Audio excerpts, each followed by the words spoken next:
안녕하세요. 일신사입니다. 저희 채널에는 신박한 사연들이 많이 있으니 많은 분들의 구독 부탁드립니다. 이번 사연은 돈 좀 번다고 쓰니님에게 막노동해서 얼마나 버냐며 무시성 발언을 하던 친구에게 몇 년 만에 그대로 되갚아주고 사이다를 한 잔 마신 사연인데요. 후기도 있네요. 함께 보시겠습니다. 안녕하세요. 올해 30살이 된 남자입니다. 남들보다는 일찍 결혼을 했고 처자식이 있습니다. 아이가 벌써 6살이네요. 처음에 집사람이 애를 가졌다고 했을 때는 눈앞이 캄캄했습니다. 아이가 생긴 것을 알고 집사람과 그때 많은 얘기를 나누었습니다. 많은 얘기 끝에 없던 일로 하기에는 제가 남은 인생을 제대로 살아갈 자신이 없었습니다. 집사람과 아이에게 몹쓸 짓을 하고도 살아갈 수가 없을 것 같았거든요. 그렇게 무작정 결혼을 했습니다. 양가 모두 넉넉하지 못해서 경제적으로 허덕이는 삶을 살았습니다. 그런 와중에 친구들이 자연스레 정리가 되더군요. 혹시라도 오해하실까봐 말씀드리지만 제가 어렵게 사는 와중이어도 친구들에게 돈을 빌려달라거나 한 적은 한 번도 없었습니다. 밤에 주유소 알바로 150 벌 때 정말 힘들어서 많이도 울었습니다. 월세 20짜리 원룸에서 살면서 꾸역꾸역 살아냈습니다. 힘들고 힘들었지만 집사람과 미래에 대한 청사진을 그렸습니다. 그때 한참 놀고 싶은 어린 나이였지만 애 보고 저만 기다리고 있을 집사람이 서운하게 생각할까봐 친구들을 제대로 만나지도 못했습니다. 집사람도 한참 놀고 싶은 나이이기는 저와 마찬가지였으니까요. 그렇게 주유소에서 일하던 중에 엄청 무식해 보이는 단골 할아버지가 계셨는데 친해져서 이런저런 얘기를 했습니다. 할아버지의 말씀은 항상 비슷한 얘기였어요. 젊은 시절 어떤 일이 있었다는 무용담, 형제들의 배신, 이렇게 두 가지 이야기였는데요. 저는 할아버지가 오죽 얘기하실 곳이 없으면 나에게 얘기를 할까 하는 마음에 매번 같은 얘기였지만 말없이 들어드렸습니다. 그 할아버지를 통해 한 가지 일을 알게 되었습니다. 그 할아버지는 낮에 일하고 일요일에는 쉬게 해주시겠다고 하며 월 200을 주시겠다고 하셔서 무작정 따라갔죠. 골조를 탔습니다. 아내와 저는 그냥 단순하게 제가 무슨 성공한 인생이 된 듯 미래를 설계했습니다. 지금 생각하면 참 순수한 시절이었네요. 한참 그렇게 바쁜 세월을 보내다가 친구들이랑 오랜만에 술자리를 가졌습니다. 그 자리에서 그다지 친하지 않은 친구 녀석이 이렇게 말했습니다. 너 요즘 무슨 일 하는데? 저는 그냥 기술직이라고 대답했습니다. 그 친구는 무슨 기술? 하길래 그냥 전기 쪽이라고만 말했습니다. 그 친구는 듣기로 영업 쪽에서 일을 한다고 들었는데요. 그 당시에 25살의 나이에 일찍부터 영업직에 있으면서 그 친구는 돈맛 좀 본 놈인 것으로 알고 있었어요. 대기업에서 영업으로 300 넘게 번다고 들었습니다. 지금도 제 친구들 중에서 300을 넘게 번다는 친구가 흔치 않은데 25살에 그 얘기를 들었을 때는 정말 그 친구가 돈을 어마어마하게 버는 사람으로 보였었습니다. 그 친구가 또 저에게 묻더군요. 그래서 얼마 받는데? 하길래 좀 부풀려서 250 정도 받는다고 했습니다. 야, 그렇게 위험한 일을 하는데 고작 그거밖에 안 주냐? 꾸준히 일거리가 있는 것도 아니고 그렇게 해서 애는 먹여 살리냐? 하더군요. 저는 제가 배운 기술이 딱히 있는 것도 아니고 처자식을 먹여 살리려면 이 일이라도 할 수밖에 없다고 했습니다. 그랬더니 그 녀석은 내가 네 일 좀 알아봐 줄까? 근데 막노동이나 하던 네가 어울릴 만한 일이 있을지는 모르겠다? 라며 제 걱정을 많이도 해주더군요. 저는 그냥 솔직한 제 심정을 말했습니다. 지금도 아이 하나 키우면서 굶지 않고 살고 있고 나름 일에 보람도 느낀다고요? 그 녀석은 막노동판에서 보람은 무슨 보람이 있냐? 마지못해 하는 일이겠지. 목숨 걸고 하는 일밖에 할 게 없는 네 인생도 참 불쌍하다. 이러더군요. 참을 수 없을 정도로 자존심이 상했지만 안 참아봤자 주먹 다짐인데 아이가 생각나서 성질대로 못하겠더라고요. 그때 함께 자리에 있던 친구들은 단톡방에 다들 들어가 있다는데 저는 그 단톡방에 들어가 있지 않았습니다. 근데 단톡방에서도 그 녀석이 제 걱정을 그렇게 열심히 했다고 다른 친구가 얘기를 해주더군요. 제 걱정을 하는 척하면서 자기 잘난 척을 하고 싶었던 것이었겠죠. 그렇게 시간이 흐르며 그 친구들이 가끔 모이는 자리조차도 나갈 시간이 없이 살아왔습니다. 이제 자리도 좀 잡히고 해서 시간적으로나 심적으로 여유가 생기고 있었는데 친한 친구가 결혼을 한다고 해서 결혼식에 참석했습니다. 오랜만에 그 녀석도 만나게 되었네요. 저를 보자마자 무슨 일 하냐며 묻더군요. 제 자격지심인지는 몰라도 제가 하던 일을 그만두고 다른 일을 하고 있을 거라는 생각을 한 그 녀석이 좀 얄미워 보였습니다. 그 녀석에게 하던 일 하며 살고 있다고 대답했습니다. 그리고 다들 어떻게 살고 있나 안부를 묻고 했는데 친구들 중에서 몇 명 빼고는 다들 취업을 했고 그 얄미운 녀석은 잠깐 쉬고 있다고 하더군요. 그러다가 갑자기 저에게 야, 근데 너는 용케 살아있다. 이열. 이러더군요. 자존심이 좀 상했지만 애써 덤덤하게 대답했습니다. 막노동한다고 뭐 그렇게까지 위험한 건 아니야. 안전장치 다 하고 일하니까 괜찮아. 라고 대꾸하고 이놈이 또 시작이구나 했습니다. 그 녀석은 저를 무시하며 밟고 올라서서 자기를 과시하고 싶어하는 녀석이라는 것을 저는 확실하게 알고 있었거든요. 그래서 그 녀석이 하는 말을 좀 여유롭게 받아주었습니다. 그 녀석과의 대화가 대충 이랬습니다. 야, 그래도 오래 버티네. 죽도록 힘들고 돈은 안 되고 하는 일인데. 그래. 어제도 죽을 뻔했다. 요즘 더워서 반 죽음이지 뭐. 그런 거 나 같으면 안 하겠다. 처자식 먹여 살려야 해서 어쩔 수 없지. 어쩔 수 없지 뭐. 미래도 보장 안 되고 그거 하다 잘못되면 보상도 없는 거 아니냐?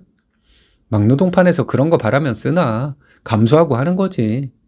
이런 얘기가 오가고 있는데 한 친구가 의아해하며 저에게 너 이번에 이사도 가고 차도 새로 뽑았다며? 이러더군요. 그냥 고개만 끄덕였습니다.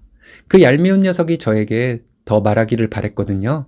아니나 다를까 그 녀석이 또 시작을 했습니다. 너 집 샀어? 어디로? 그냥 아파트 조그만 거. 이야, 막노동해가지고 집도 사고 차도 사고 출세했네? 그 정도 가지고 뭘? 그거에서 얼마나 버는데? 기다리던 질문이었습니다. 일거리 많지 않으면 600 정도, 많을 땐 1400? 작년 몇 달간은 좀 잘 돼서 2000 가까이도 벌었고. 에이, 설마 공갈 치는 거지?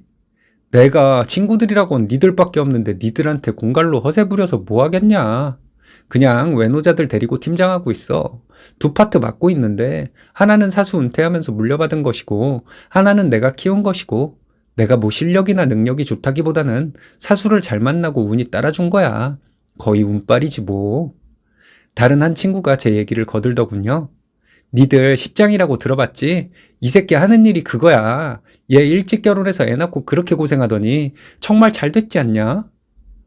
이 말을 듣더니 그 녀석 기분 나쁜 표정으로 저에게 더 이상 안 물어보더군요. 그래서 이제 제가 질문을 시작했습니다. 야, 니는 어린 나이부터 영업 잘해서 돈도 많이 번다고 들어서 부러웠는데 난 진짜 니 정도 능력이면 다단계를 해도 성공할 줄 알았어. 근데 하던 일이 수입이 별로였나? 했더니 그냥 이러면서 얼버무리더군요. 마음속으로 갈등 좀 했습니다. 그 녀석이 직장에서 잘리고 한동안 다단계를 했다는 것을 알고 있었거든요. 다단계 얘기까지 장황하게 해버릴까 하다가 그렇게 하면 녀석이 자존심 너무 상할까봐 그렇게는 하지 않았습니다. 그러다가 다들 집에 갈 때쯤에 녀석에게 물었습니다. 못 타고 가? 전철역까지 태워다 줄까? 했더니 녀석은 딴 친구 차를 타고 가더군요. 그놈은 아직 모를 거예요. 제가 진짜 운으로 이렇게 된 것이라고 생각하고도 남을 놈이죠. 정말 저는 목숨 걸고 치열하게 일했습니다. 그 녀석은 제가 그렇게 고생해서 피땀 흘려가며 일해왔다는 것을 모를 겁니다. 한 달 한 달 수입이 적으면 처자식이 굶어야 하고 애가 생긴 이후부터는 아이와는 전혀 상관없는 일에도 아이의 생각을 해보게 된다는 것도 녀석은 알 길이 없을 거예요. 이런 이야기를 제가 해봤자 녀석은 제가 잘난 척이나 하는 것으로 받아들이고 고깝게나 들을 놈이라 길게 얘기 안 했습니다. 제가 운 좋아서 자리 잡게 된 것으로 녀석이 알고 있기를 오히려 바란 것도 있습니다. 그러면 녀석은 앞으로 운이나 바라고 사회생활을 할 테니까요. 제가 쓰면서도 좀 친구에게 너무했다는 생각이 드네요. 이제 30밖에 안 된 나이지만 어느 정도 자리가 잡혀서 너무 만족스럽습니다. 부모님과 장인어른 장모님께 칭찬 듣는 것으로는 만족이 되지 않아 여기에서 많은 선배님들에게 고생했다 소리 한 번 더 듣고 싶어서 이렇게 글을 올려요. 하여간에 사회초년생 때 영업사원으로 잠깐 돈 좀 번 것으로 저에게 상처 줬던 거 이제야 사이다 뿌렸네요. 녀석도 친구인데 제가 잘한 것인지 뭔지도 모르겠습니다. 그냥 좀 시원합니다. 앞으로는 제가 웨딩 사진도 없이 여지껏 힘들게 살아오는 동안 제가 나쁜 생각을 할까봐 매일 저에게 전화해서 살아는 있는지 감시하던 친구놈에게 은혜 갚을 일이나 신경 쓰려고 합니다. 그리고 집사람과 내년에는 좀 사치스럽게 결혼식을 하려고요. 집사람이 힘들게 살던 것이 습관이 되어 오케이를 할지는 모르겠지만 인생에 한 번인 결혼식 좀 사치스러워도 된다고 생각합니다. 끝까지 읽어주셔서 감사합니다. 후기입니다. 여러분들께서 달아주신 댓글 하나하나 잘 읽어보았습니다. 여러 선배님들이 고생 많았다 말씀해주신 댓글 보며 아내와 함께 많이 울었습니다. 새 생명을 지키기 위해 노력해줘서 고맙다고 말씀해주신 분이 계셨는데 그 글을 읽으면서 아내가 참 많이 울었습니다. 댓글 달아주신 모든 분들께 감사드려요. 저희는 결혼식을 앞두고 있습니다. 웨딩 사진도 찍었고 결혼식과 신혼여행만 남았네요. 이제 여행도 다닐 수 있게 되어서 신혼여행 때는 아이들과 양가 부모님까지 모시고 다녀올 예정입니다. 신혼여행 기분은 내기 어렵겠지만 아내가 그렇게 하자니 그렇게 해야겠죠. 친구들과 얼마 전에 연말 모임을 했습니다. 그 자리에서 청첩장도 나눠주었고요. 저에게 한 방 먹었던 친구도 참석했더라고요.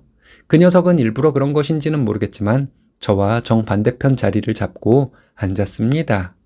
친구들과 함께 먹고 마시다가 저는 그 녀석 앞으로 자리를 옮겼죠. 어떻게 지내냐? 뭐 해 먹고 사냐? 등을 물어봤는데 친구가 지금은 직장에 다니고 있다고 하더라고요. 저는 잘 되었다고 축하해 주었습니다. 얼른 직장에서 자리 잡아 결혼도 하고 그래야 하지 않겠냐고 했는데 친구 표정이 별로 안 좋아 보였습니다. 제가 하는 말이 모두 고깝게 들리는 것 같아 더 이상 말하지는 않았고요. 그 친구는 저에게 어떻게 지내는지 안 묻길래 아무 말도 하지 않았습니다. 2차가 끝날 무렵 대부분 귀가한다 하였고 3명만 3차를 간다고 하더군요. 저는 현장이 근처라서 차를 가지고 갔었습니다. 대리를 부른 친구들끼리 주차장으로 갔어요.